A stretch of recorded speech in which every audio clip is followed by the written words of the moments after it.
um professor de cultura hebraica. Shalom, professor. Shalom. Nós queremos apresentar alguns aspectos importantes ao professor, qual nós apresentamos aos nossos queridos telespectadores. Por que desta confusão toda? O porquê que a Trindade entrou dentro das Escrituras Sagradas. Por exemplo, nós temos uma declaração da própria Bíblia.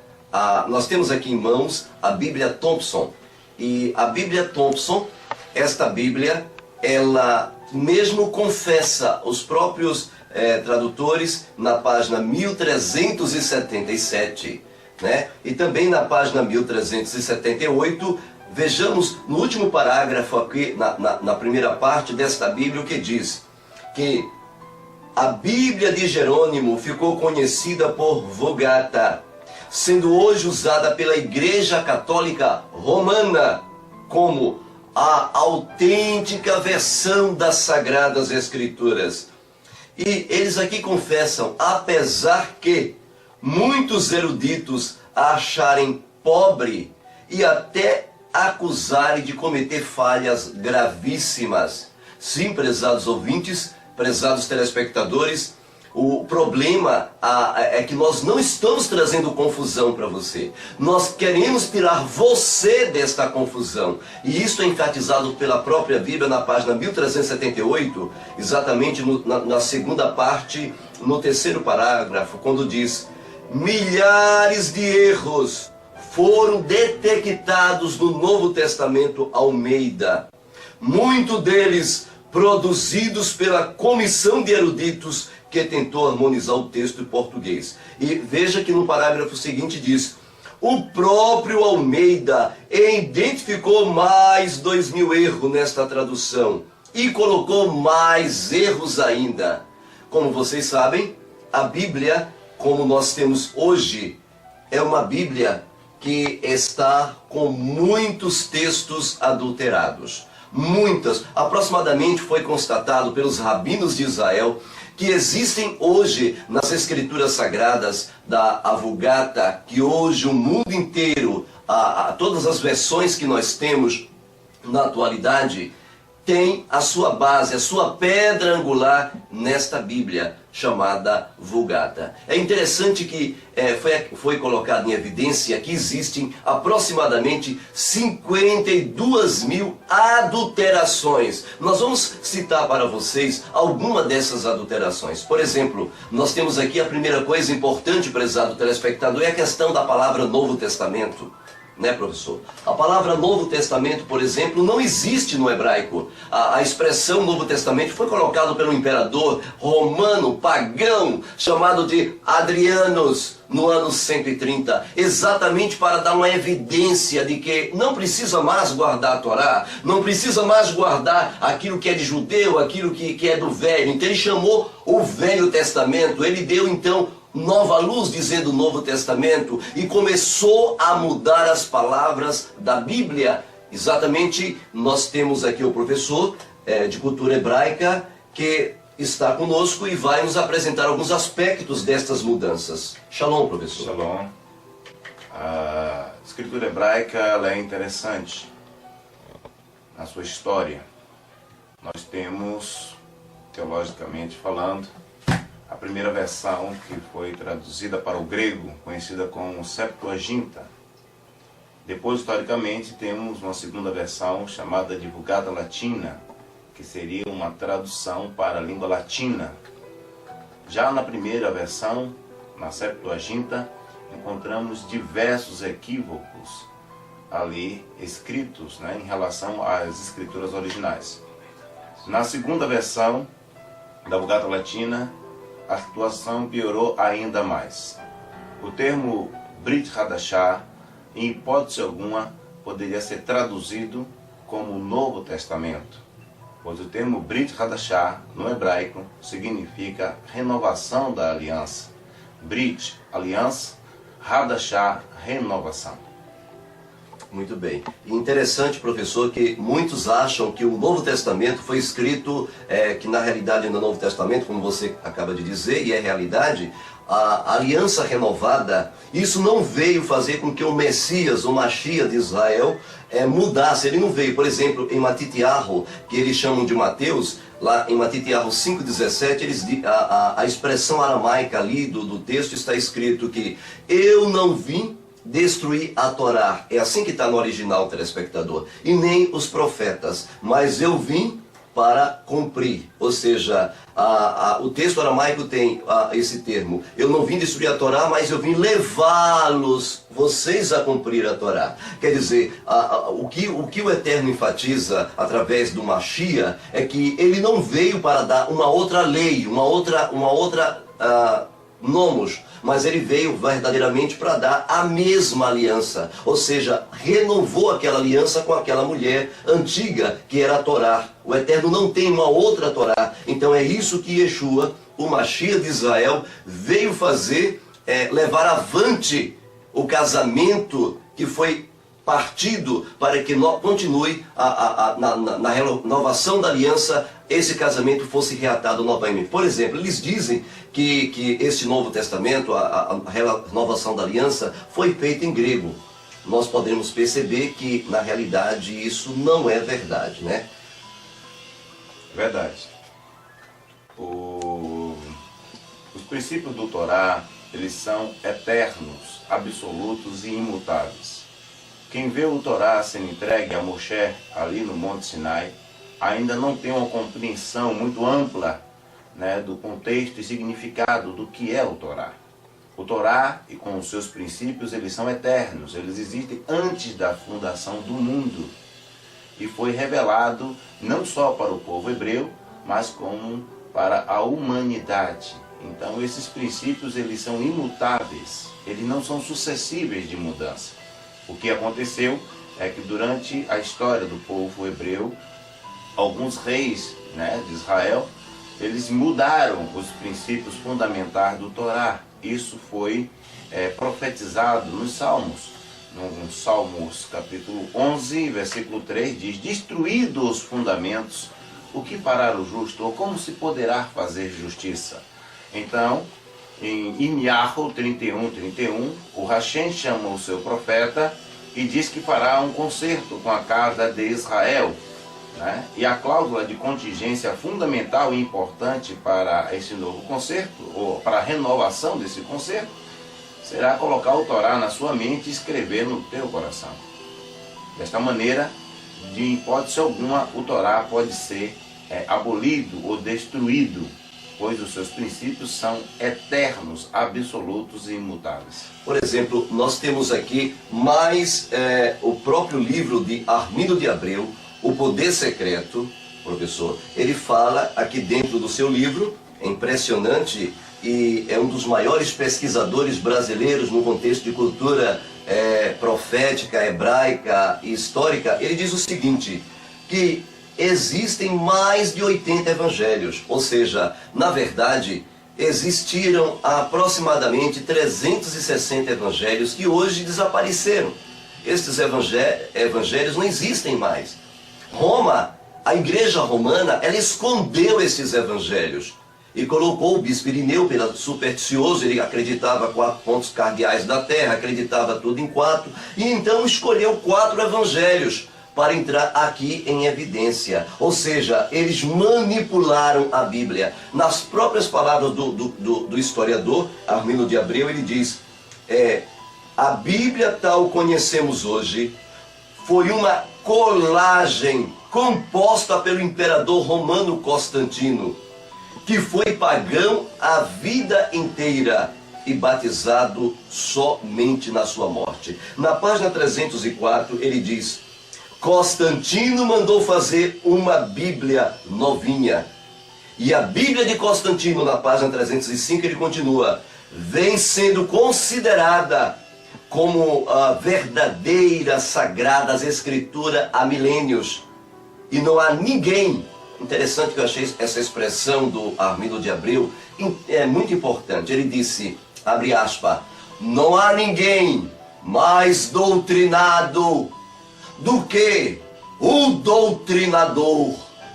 Quer dizer, prezado telespectador, que a Bíblia que você usa hoje, esta Bíblia que o povo diz, a Bíblia Almeida, a Bíblia dos crentes, a Bíblia do católico, ambos, apesar que a Bíblia católica tem 8 livros a mais, que eles chamam de apócrifos, mas ambos tiveram a mesma fonte, ambos tiveram a mesma raiz, ambos nasceram de um mesmo ramo, da Vulgata, nasceram ali de Jerônimo, prezado telespectador. Uma Bíblia altamente adulterada. Um exemplo técnico disso é exatamente a Bíblia Viva. Esta Bíblia, no ano 2000, foi entregue aproximadamente com diversos outros nomes, não precisa ser o nome Bíblia Viva propriamente dito. Esta Bíblia foi entregue 2 milhões, gratuitamente essas Bíblias foram entregues pelas mãos dos padres. E esta Bíblia eu chamo de a Bíblia Satânica. Esta é a Bíblia Satânica. Você quer uma prova de que esta Bíblia é satânica? Eu só vou ler 2 versículos desta Bíblia para vocês verem a tendenciosidade, as mudanças descaradas que eles fizeram dentro das Escrituras. Vejamos um texto, por exemplo, eu vou pedir ao professor que, por gentileza, abra aí em Lucas 23, versículo 56. Então, você, querido, está nos ouvindo, abra também a sua Bíblia em Lucas, exatamente em Lucas 23, versículo 56. Vamos ler primeiro na Vulgata. Veja, as mudanças, ela começou naquele período, mas as mudanças, ela é contínua. Elas se processaram ao longo de 2000 anos até chegar em nossas mãos. Houve época que a Bíblia era proibida. Era tida como o livro do diabo, o livro da capa preta. E fazia pouco tempo, faz 200 anos, que a Bíblia não poderia ser lida por ninguém, a custo de perder a sua própria vida. Então estas mudanças começaram a ser descobertas a partir de 1798, quando o Papa foi preso. E quando ele morreu no exílio, quando Napoleão Bonaparte mandou Berthier prender o Papa, e é exatamente aí a liberdade em todos os sentidos, medicina, religião, ciência, tecnologia, indústria, começou a se desenvolver a partir daí. E então a Bíblia começou a ser estudada. O Daniel fala muito bem sobre isso no seu capítulo 12, quando ele disse: a ciência se multiplicará e procurarão saber a multiplicar o conhecimento da ciência. Por exemplo, nós temos aqui, para vocês verem, uma Bíblia atual que foi entregue no jubileu do ano 2000 pelo Papa João Paulo II, no capítulo 23, 56. Vamos ver, o professor vai ler para vocês. Lucas 23, versos 56. E em seguida voltaram e prepararam aromas e perfumes, e no sábado observaram o repouso prescrito. Muito bem. Veja agora nesta Bíblia satânica. Vocês vão ver como é que está o versículo 23, 56, exatamente diz o seguinte. Eu vou ler para vocês, que coisa terrível, prezados telespectadores, diz o seguinte. Lucas 23, 56, exatamente diz o seguinte. Vejamos aqui. Dali elas foram para casa e prepararam perfume para embalsamar o corpo. Mas na hora que terminaram já era sábado. Portanto descansaram todo aquele dia, conforme o mandamento da lei dos judeus. Olha que coisa terrível. Conforme o mandamento da lei dos judeus. Olha a mudança aqui bem clara. Foi dada desta Bíblia aqui 2 milhões de graça para o povo. O doutrinador doutrinando as mentes, mudando a consciência. Quer ver outro versículo? Eu te cito mais de 1000 aqui, mas eu vou te dar só 2, só para você sentir o impacto que esta Bíblia é satânica. Vamos ver outro? Atos 17, versículo 2. Abra em sua Bíblia, Atos 17, versículo 2, meu prezado telespectador. Exatamente, nós temos uma outra coisa terrível. Vamos ver. Atos 17, versículo 2. Segundo o seu costume, Paulo foi procurá-los. Por 3 sábados dialogou com eles, partindo das Escrituras. Muito bem. Então vocês vejam agora como é que está na Bíblia satânica. Como era de costume de Paulo Ele foi pregar e durante 3 semanas seguintes discutiu as escrituras com o povo. Houve alguma mudança aqui, professor? Houve. Ele mudaram os sábados para as semanas. Veja a tendenciosidade do que eles desejam, prezados ouvintes. Por exemplo, nós temos algo impressionante, há provas técnicas, a própria Bíblia. Interessante que os próprios escritores, quando um investigador, um detetive faz alguma identificação no cenário do crime, é interessante saber que existe alguns vestígios que o criminoso deixa, né, na cena do crime, digitais, e vai se descobrindo à medida que vai tendo mais tecnologia. Nós temos aqui alguns aspectos que nós descobrimos, que a gente percebe claramente que o crime ali foi bem feito, mas deixou rastro. Um destes rastros que prova, prezado professor, que está conosco, é a questão de Atos 17. Por incrível que pareça, em Atos 17, nós queremos que vocês abram suas Bíblias e vocês vão ver ali uma pista clara, concisa, de que o Novo Testamento, ou seja, a aliança renovada, a segunda aliança, a aliança renovada, ela foi de fato escrito não em grego, mas em hebraico e aramaico. Vejamos a seguir. Eu vou ler para vocês o texto e é impressionante como está. Eu vou pegar na versão católica. Na Bíblia de Jerusalém. Na Bíblia de Jerusalém, exatamente em Atos dos Apóstolos 17, versículo 18, nos diz o seguinte, a partir do versículo 16: enquanto esperava em Antena, seu espírito afirmava dentro dele, e veio, ao ver, afirmava-se dentro dele, inflamava-se dentro dele. Enquanto os esperava em Antena, seu espírito inflamava-se dentro dele, ao ver cheia de ídolos a cidade. E disputava por isso na sinagoga com os judeus. Veja que o apóstolo Shaul, ao chegar nas diversas cidades da diásporas, Antenas, Grécia, qualquer lugar do mundo, ele ia para um local de língua que se falava o hebraico e o aramaico. As cartas eram lidas exatamente nesta língua. Veja que aqui enfatiza isso muito bem. E interessante que ele disputava por isso na sinagoga com os judeus, com os adoradores de Deus, e na ágora, a qualquer hora do dia, com os que frequentava, até mesmo alguns filósofos, epicureus e estoicos. Eu estou aqui falando na língua deles aqui. Eu quero que vocês vejam na própria língua da Bíblia deles. Então, o apóstolo Paulo, como eles dizem, ele começou a falar com alguns filósofos, epicureus e estoicos, ali na praça, ali na ágora. E alguns diziam: o que quer dizer esse falador? E outros diziam: parece um pregador de divindades estrangeiras.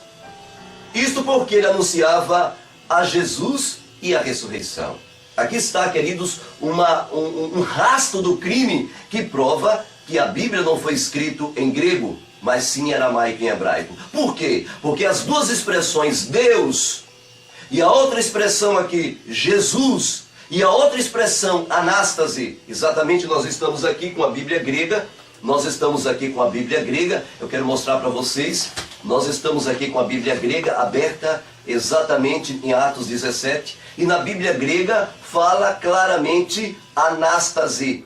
Anástase, a expressão Paulo, Theos e anástase, era exatamente o que alegam os teólogos modernos, que a Bíblia foi escrita em grego. É o que eles alegam. Mas aqui vemos a mentira, a eficácia da mentira. O próprio texto diz: e falavam de... Quem é este falador? Que nos falam de deuses estrangeiros. Ora, prezado telespectador, se o apóstolo estivesse pregando Deus e Jesus e Jesus em grego, que veio do latim, exatamente soava nos ouvidos do grego como divindades mitológicas, bem afinada com seu ouvido, porque Theos, Zeus, era uma deidade bem conhecida pelos gregos, tanto quanto Iesus Cristo, que era uma divindade bem conhecida entre os gregos. A própria Igreja Católica, no rodapé da Bíblia, exatamente aqui na Bíblia, em Atos 17, ela diz: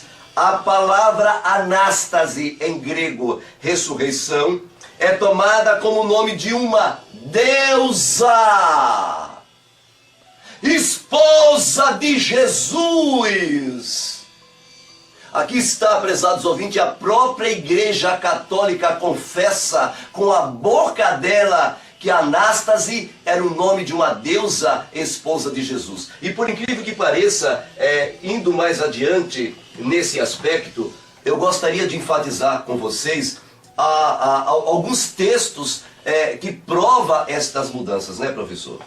Alguns textos que provam estas mudanças, textos, por exemplo, que de caráter polissêmico. A polissemia em si, nós temos aqui 10 itens que provam que a Bíblia foi escrita em grego, que foi escrito em hebraico. Nós temos aqui 10 textos que provam, 10 artigos que provam que a Bíblia foi escrita em aramaico e hebraico e não no grego. Mas basta a polissemia. Eu não vou citar estes 10 artigos, mas basta mostrar para vocês o que é polissemia.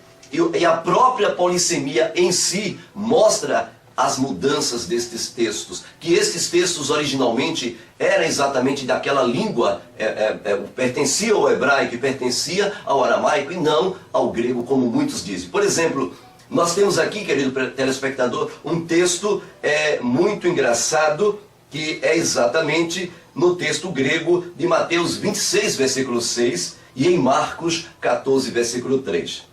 Estando Jesus em Betânia, em casa de Simão, o leproso. Muito bem. Aqui vocês vão ver uma polissemia terrível.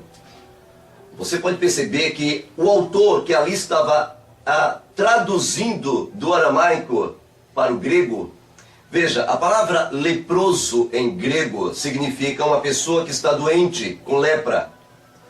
Eu pergunto, seria impossível isto? Por quê? Um leproso, segundo a Torá, não pode viver dentro de quê, professor? Não pode viver dentro da cidade. Não pode viver dentro da cidade. A Torá proíbe o leproso viver dentro da comunidade, entre as pessoas. Lá em Beit-Ania, casa de Ania, era uma cidade. Bem, a explicação correta está exatamente no aramaico. Por exemplo, as palavras leproso em aramaico quer dizer garba. Exatamente garba. Mas, se você não é dono da língua, você então traduz como garba. Mas o aramaico não tinha sinais, era só consoantes. E o tradutor se esqueceu. O tradutor não entendeu a palavra garba, então ele traduziu como garba, mas a palavra não era garba, sim garaba. E a palavra garaba transforma o texto em um texto totalmente diferente. A palavra garaba significa oleiro, professor, fabricante de vaso. Ou seja, Shimon, ali em Atos, em Mateus 26, versículo 6, não era um leproso, ele era fabricante de vaso. Uma vez que o aramaico é escrito sem vogais, veja, observe que essas escritas, elas parecem idênticas. Isso prova que o autor ali não estava dominando, ele não dominava um idioma, ele não entendia, né? Ele não entendia. Existem várias palavras, tanto no hebraico como no aramaico, que elas são escritas de forma idêntica. E não haviam sinais massoréticos ou diacríticos, porque o hebraico e o aramaico é uma língua consonantal, ela não possui vogais, somente os sons das vogais. Então, neste caso, a palavra aí era escrita pela letra Gimel, pela letra Resh e pela letra Beit. E a diferenciação estaria na pronúncia. Se você pronuncia garba, leproso, mas se você pronuncia caraba, fabricante de jarros. Outro, por exemplo, prezado telespectador, outro exemplo de que a Bíblia não foi escrita em grego, é o livro de Atos 8:27. Ali fala da história de um eunuco. Ora, o problema é que, na Torá, ela permite que o eunuco entre no templo. Verifica que em Atos 8:27, fala-nos da história de um eunuco que foi adorar em Jerusalém. Era possível um eunuco entrar dentro do templo, uma vez que um prosélito eunuco não podia jamais, como judeu, entrar no templo? Bem, aonde está a resposta? A mesma resposta. A resposta está no aramaico. A palavra usada para eunuco ali, prezado telespectador, é a mesma usada para crente em Elohim. É incrível. Exatamente a palavra é Mahaima. Exatamente, ou seja, o eunuco em questão não era um eunuco. As expressões eram idênticas, mas era diferente. Totalmente diferente de uma para a outra. Ou seja, o homem eunuco nunca foi eunuco. Era um crente que foi adorar em Jerusalém. Isto aqui, essa tradução, se chama de polissemia. A uma altura dessa você deve estar se questionando, mas eu não entendo etimologicamente o que é realmente uma polissemia. Eu vou explicar para você. A polissemia é uma palavra que você está traduzindo e ela parece uma coisa, mas quer dizer outra. E se você não é daquela língua, você pode transferir para um outro sentido. Um exemplo disso, eu posso falar a palavra em inglês.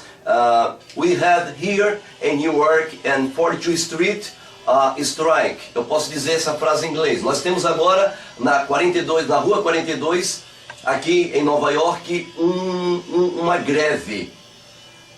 Mas eu estou aqui como repórter no Brasil e posso traduzir. Nós estamos aqui na rua 42, aqui em Nova York, e nós temos agora um golpe. Ora, golpe é uma coisa, greve é outra, mas a palavra é a mesma.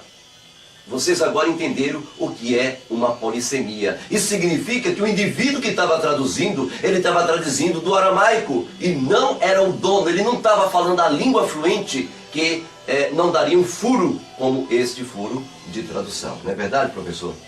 Inclusive, nós temos aqui, por exemplo, outros textos. As adulterações da Bíblia.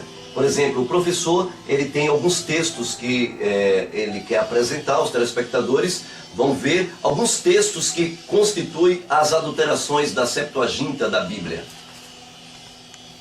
Nós temos no livro de Bereshit, o livro conhecido em hebraico, em grego Gênesis, somente no livro de Gênesis, do capítulo 1 até o capítulo 6 do livro de Gênesis, há pelo menos 28 erros de tradução. Um exemplo disso nós podemos ver em Gênesis capítulo 6, versículo 6, onde a versão, a tradução tradicional da Vulgata Latina chegou até nós como que Elohim se arrependeu de haver feito o homem sobre a face da terra. A questão é que outras passagens das Escrituras Sagradas mostram que o Eterno não é filho do homem para que minta, nem filho do homem para que se arrependa. Então, no original, nós encontramos o texto completamente diferente. Era bom citar esses textos. Era bom citar esses textos, querido telespectador, para que possamos entender. Por exemplo, nós temos aqui o texto exatamente em evidência. O texto em 1 Coríntios, capítulo 10, versículo 8, diz o seguinte, na versão de Almeida: E não forniquemos, como alguns deles fornicaram, e caíram num dia 23 mil. Morreram 23 mil pessoas. Só que esse texto faz uma referência direta ao texto do livro de Números, hebraico Bamidbar, 25, versículo 9, e diz: E os que morreram naquela praga foram 24 mil. Sem comentários. Vocês estão vendo a contradição? Vocês estão percebendo a contradição aí dentro da Bíblia? Bem, outros textos. Em Mateus, por exemplo, versículo 26, ou capítulo 26, versículo 17, está escrito o seguinte na versão de Almeida: E no primeiro dia da festa dos Asmos, chegaram os seus discípulos juntos de Jesus, dizendo: Aonde queres que façamos os preparativos para comer a Páscoa?